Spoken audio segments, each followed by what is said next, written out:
Sejam muito bem-vindos a mais um Filosofia para Todos, nosso programa de filosofia aqui na Rádio Vibe Mundial. Hoje eu quero trazer um tema que talvez você já tenha ouvido essa palavra, mas não sei se você já pensou sobre ela, que é utopia. Normalmente quando a gente fala em utopia, a gente fala em algo que difícil de ser alcançado, algo que não pode ser, que a gente não consegue chegar nesse algo, porque é uma ideia que está além da realidade. Quero hoje então falar um pouco sobre esse conceito com vocês de utopia, sobre um viés filosófico, para a gente entender inclusive o quanto essa ideia de utopia influenciou a espiritualidade e algumas crenças que a gente tem hoje em algumas áreas da espiritualidade. Bom, eu não sei se é uma utopia ou não sei se é um sonho mas a gente leva grupos para o Egito e para o Peru, né, aqui no canal. Pessoas que têm um sonho na vida de conhecer o Peru, de conhecer o Egito. Então, se você tem esse sonho, não acredite que ele é uma utopia, que ele é inalcançável. A gente dá um jeito de ser com a gente.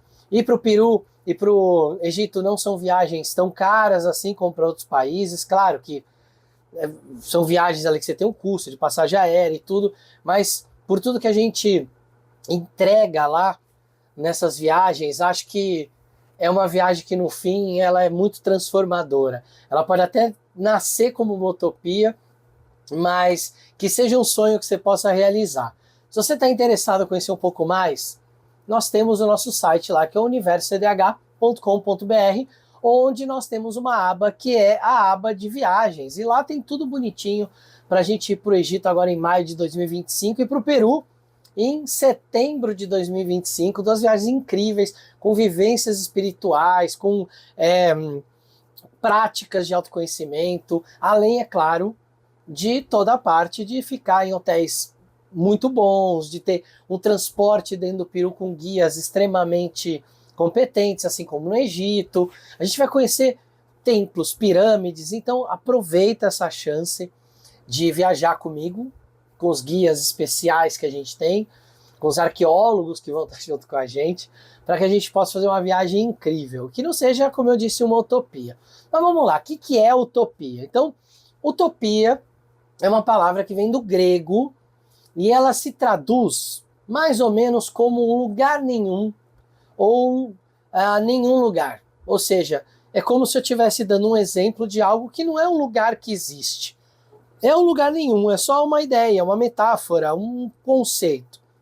E normalmente ela é usada, então, para a gente descrever ou sociedades imaginárias ou ideais nas quais tudo funciona perfeitamente, em termos éticos, morais, de tecnologia. E esse é um conceito que ele não é novo, mas ele vem sendo debatido pela filosofia e muitos pensadores ao longo dos séculos, com diferentes perspectivas e interpretações. E aí eu quero trazer então aqui alguns pontos chaves. Talvez um dos primeiros trabalhos que a gente possa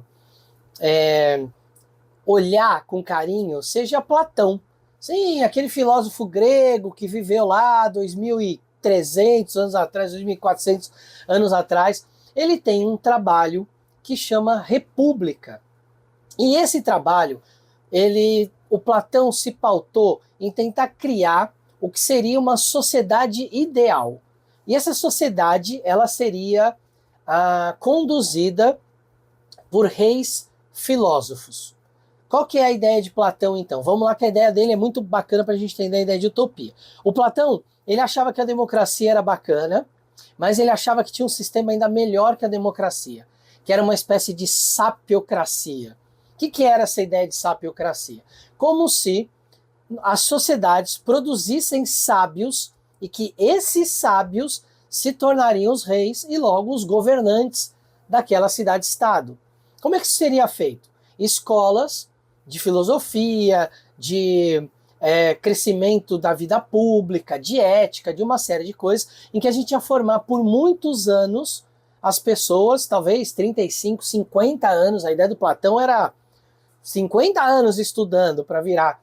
E aí, quando chegasse nessa idade já de um amadurecimento, de se tornar alguém que era justo, que não era corrupto, essa pessoa podia se tornar esse rei. Então essa é a primeira ideia ali que ele traz dentro dessa ideia da república, e aí ele acreditava então que se isso fosse feito, a sociedade se tornaria mais justa e ela seria mais baseada numa divisão de funções entre diferentes classes de pessoas. E aí cada um e acabar desempenhando o seu papel natural.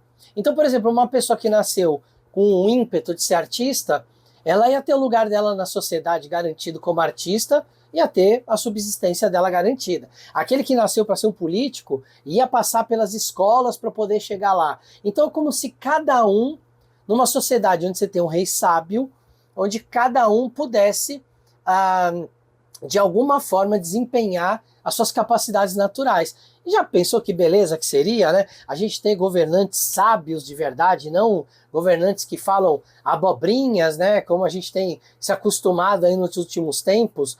E a gente ter esse modelo para se basear e, ao mesmo tempo, nós, enquanto população, que não vamos estar lá nos cargos de governo, nós termos a nossa função respeitada, nossa vontade daquilo que a gente quer fazer e encontrar o nosso lugar na sociedade. Parece quase impossível, né? Pois é, mas Platão idealizou isso na República. E olha que bacana, o Platão, ele vai ser um cara que ele vai também trazer alguns conceitos, como o conceito do mundo das ideias. O que é esse mundo das ideias? Um lugar onde tudo seria perfeito. E que aqui onde a gente está seria um espelho desse lugar, só que em vez de espelhar a perfeição, estaria espelhando uma imperfeição. Ou seja, nós moraríamos num mundo imperfeito. Isso, claro, vai gerar uma série de implicações, inclusive vai influenciar religiões como o cristianismo, como a ideia de que o mundo aqui é um mundo de pecado, ou até algumas tradições espiritualistas dizendo que estamos num mundo de expiação, de que existe um lugar fora daqui que seria um lugar melhor, seria o paraíso. Então essa ideia, ela influenciou profundamente religiões que têm essa ideia de que o mundo aqui que a gente vive não é legal, mas que existe um lugar muito melhor, que esse lugar ou é chamado de paraíso, ou é de outro planeta, ou é outro nível de evolução. Essas ideias nascem com essa ideia de que existe um mundo melhor lá em cima.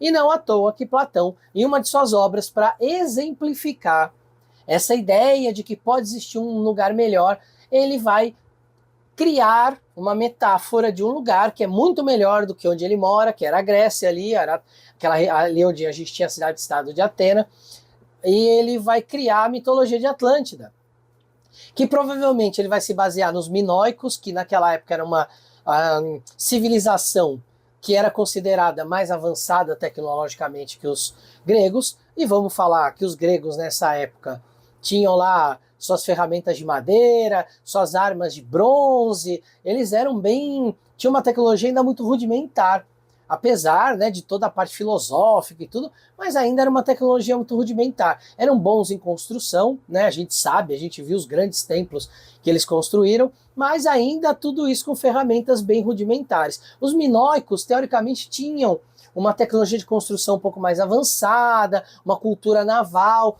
e aí o Platão criou uma metáfora para falar de Atlântida como se fosse um grande reino super evoluído e que tentou dominar os gregos, e os gregos conseguiram se defender. Isso é muito legal, porque a ideia que a gente tem de Atlântida hoje pela espiritualidade moderna, principalmente por causa do New Age, é de que Atlântida era um lugar de carros voadores, de cristais, de grandes tecnologias, e aí não faz o menor sentido, porque Platão narra justamente a ideia de Atlântida para dizer de uma sociedade que era moralmente decaída, e é por isso que ela foi castigada pelos deuses e deixou de existir. E o fato dela ser moralmente decaída não tem a ver com a tecnologia dela, porque os gregos, os atenienses, com as suas armas de bronze, com suas lanças de madeira, venceram os atlantes em batalha. Então você imagina mesmo, você imagina hoje um caça supersônico indo combater um cara com uma lança de metal. Esse cara com a lança de metal não teria a menor chance contra um caça, né? Então imagina se os atlantes tinham laser, cristais, não faz o menor sentido eles terem perdido uma batalha para uma civilização que estava lá na Idade do Bronze ainda, tá? Por que acontece essa ideia de Atlântida? E isso tem a ver com utopia também. Porque quando chega ali em determinados momentos da história, alguns autores vão resgatar esse mito de Platão para criar ideias de romances utópicos. Um exemplo clássico disso e que ajudou a popularizar, na verdade, a popularizar a ideia de Atlântida, foi um cara chamado Francis Bacon. Talvez você já tenha ouvido falar dele. Não, ele não é de comer. O Bacon, ele escreveu um livro que chama A Nova Atlântida. E aí, ele apresenta nesse livro uma ideia de uma sociedade que é utópica, onde a ciência e a tecnologia são usadas para um bem-estar comum. E aí ele vai focar bastante na importância do conhecimento e principalmente na inovação para que essa sociedade atinja um estado perfeito. Daí, é claro, que por causa de autores como o Francis Bacon, que vai nascer essa ideia de que a Atlântida era extremamente desenvolvida tecnologicamente, que o continente afundou e tudo, todas essas ideias, elas vão acabar se popularizando com ele. Mas não eram as ideias que os gregos tinham, não tinham nada a ver com a história que Platão está contando. Ainda mais porque Platão está contando uma história que ele ouviu de um cara, que ouviu de um cara, que ouviu do avô. Então, assim, ali ele está meio que contando uma grande história metafórica. Outro cara que escreveu um livro muito bacana, e esse talvez até mais literal aqui para o nosso tema, é o Thomas More. Ele vai escrever um livro chamado Utopia. Esse livro ele vai escrever em 1516. E aí, nesse livro, olha só que legal, ele vai descrever uma ilha fictícia onde a sociedade vive em perfeita harmonia, sem problemas sociais, econômicos, políticos. E aí, essa obra, quando ele escreveu, era uma obra de crítica social para a época que a Europa estava vivendo já de uma Europa renascentista. Então ele usou essa ideia de criar uma ilha muito parecida, né, com essa ideia da utopia platônica de Atlântida, para fazer uma crítica à Europa renascentista. Claro que quando a gente tem esse tipo de conteúdo se unindo, se juntando, o mito de Atlântida também, quanto uma utopia, ele vai se tornar algo que vai ganhar uma força. Mas Atlântida não era a única utopia que nasce de uma ideia mitológica, que é o caso aqui da criação de Platão, para criar uma metáfora para falar sobre uma sociedade que está moralmente corrupta, ela vai decair independente do status tecnológico que ela tenha. Outras culturas também tinham suas Atlântidas, sim. Tá achando que só foi Platão? Não. As outras culturas também criaram essas ideias de lugares que eram utópicos.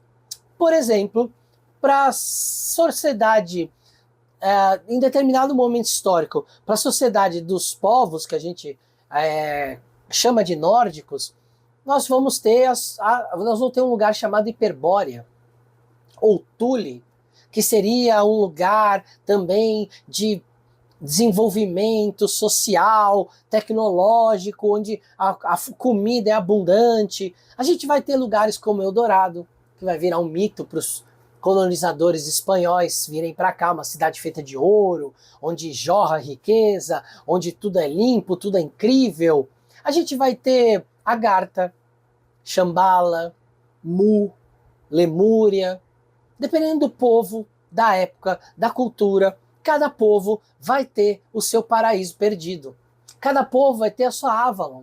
Cada povo vai ter, como os celtas da Irlanda, o seu Rai Brasil.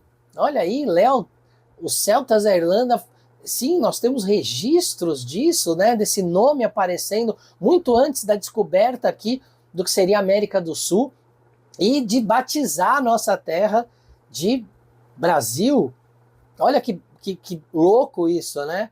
Eles acreditavam, esses celtas, que a oeste da Irlanda existia uma terra onde a comida era abundante, onde a natureza era abundante. Será que os celtas antigos navegaram até aqui? A gente sabe dos nórdicos, né, que chegaram ali pelo ano 800 e pouco na América do Norte, mas será que os celtas, 1000 ou 500 anos antes de Cristo, chegaram aqui na América do Sul? Será que eles já tinham dado esse nome e os portugueses só se inspiraram nisso? Não dá para saber, né? A gente ainda não sabe isso de verdade, mas a gente sabe que todas as mitologias das civilizações têm um lugar que é um lugar onde é melhor, onde você deseja ir. Nós temos um poema aqui no Brasil que é aquele Vou-me embora para Passagarda. A ideia do poema é mais ou menos essa. O lugar onde você é amigo do rei, o lugar onde você tem tudo que você quiser. Essas ideias utópicas, elas não vão ficar só no campo da mitologia. Elas vão também ir para o campo da política ou ir para o campo social. Algumas pessoas consideram as visões, por exemplo, de Marx e Engels como uma visão utópica da sociedade, quando eles falam de socialismo, de comunismo.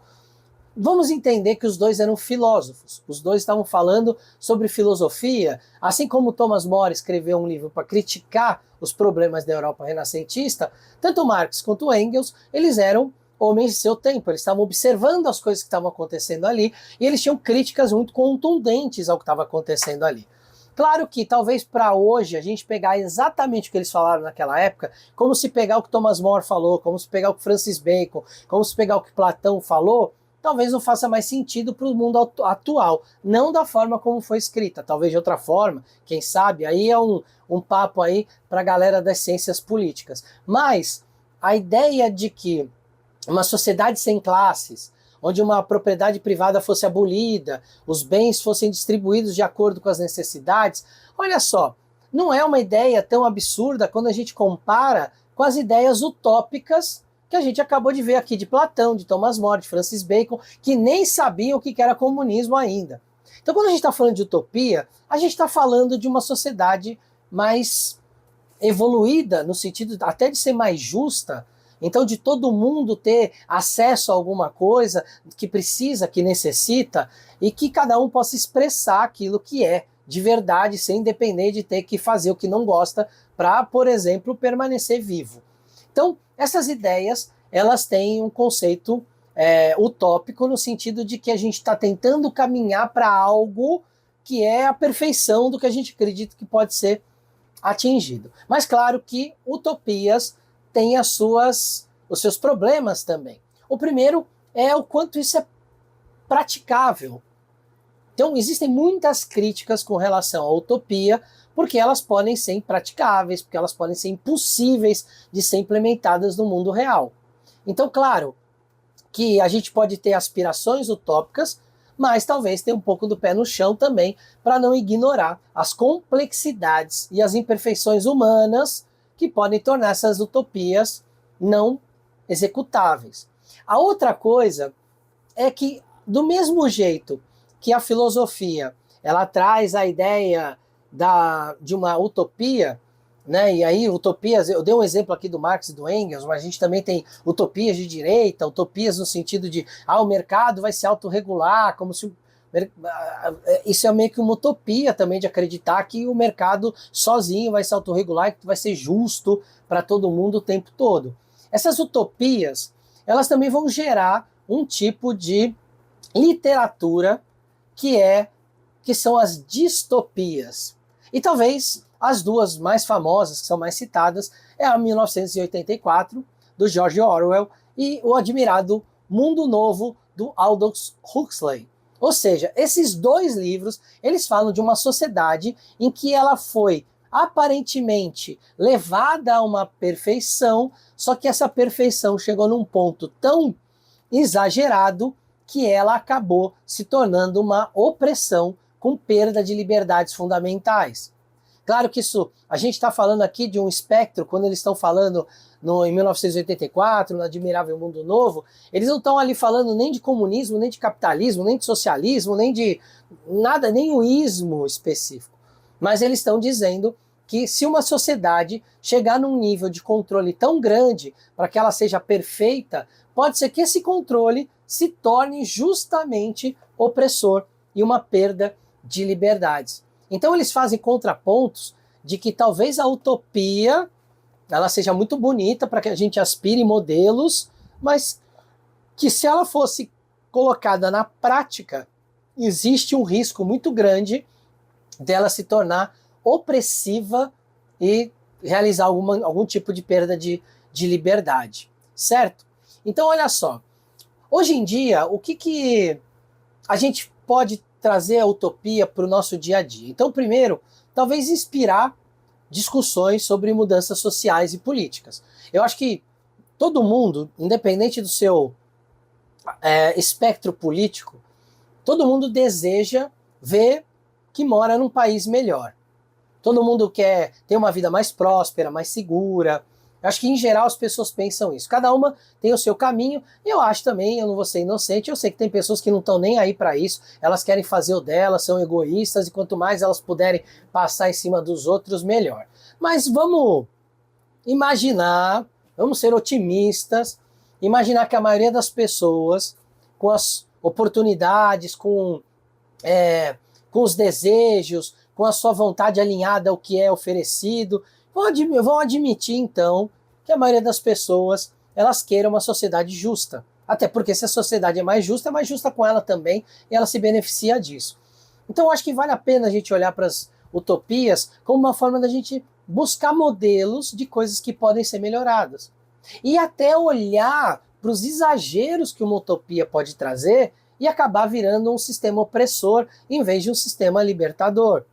Então, idealizar uma sociedade perfeita talvez seja uma inocência da nossa parte, mas a gente pode tentar pegar esses exemplos de utopia e tentar trazer isso para uma vida em sociedade melhor.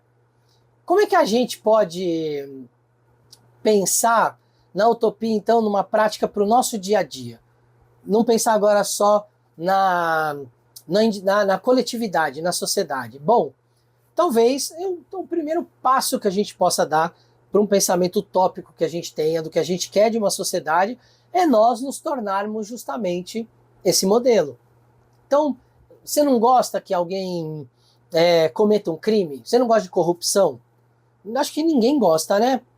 A não ser quem pratica, né? Esses aí gostam, né, gente? Mas vamos lá. Quem tá ali tentando viver sua vida, ganhar sua vida, ser honesto, tentando trabalhar de maneira digna, trazer esse sustento, não gosta de corrupção, não gosta de ver que, sei lá, você está pagando um imposto para alguém que está desviando o seu imposto para causa própria. Então, vamos começar por nós. Talvez o início de uma possível utopia seja nós mesmos não sermos corruptos. Toda vez que alguém oferecer um jeitinho, toda vez que alguém der um jeito para a gente fazer uma coisa meio fora da lei, talvez a nossa resposta tenha que ser não. E talvez a nossa resposta tenha que ser até mais contundente. Talvez a nossa resposta tenha que ser não. Eu prefiro fazer isso dentro da lei. Eu quero fazer isso certinho. Eu não quero problema. Eu quero fazer isso de uma maneira em que a coisa funcione do jeito que tem que funcionar. Porque se a gente não partir, talvez uma sociedade, né? Enquanto indivíduos, se a gente não partir do indivíduo, como é que a gente pode mudar uma sociedade como um todo se ela é um conjunto de indivíduos? Talvez se a gente tiver mais modelos de honestidade, de correção, de caráter, de pessoas que deem exemplo mesmo de correção nos atos, será que a gente não construiria uma sociedade melhor?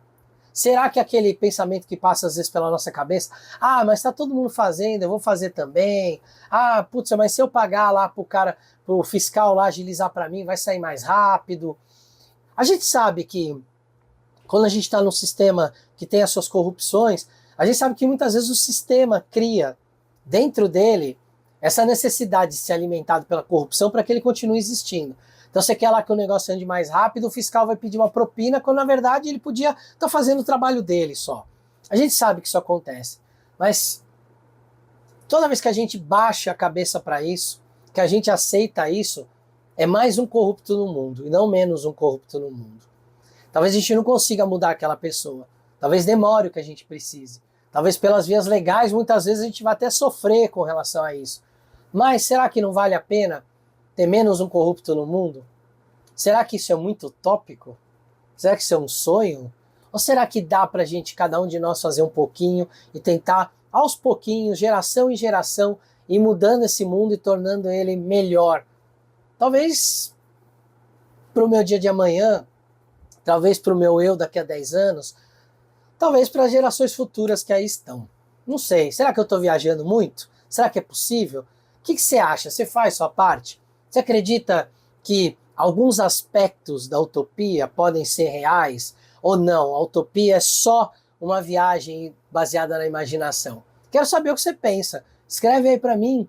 O que você acha de utopia? Você acha que isso é praticável? Não é? A galera viaja? Não viaja? Ou tem conceitos que podem ser aplicados? Comenta aí embaixo então que eu quero saber sua opinião. Esfirras reais para vocês, nada de amor utópico aqui, amor real para vocês. Um beijo no coração e até a próxima!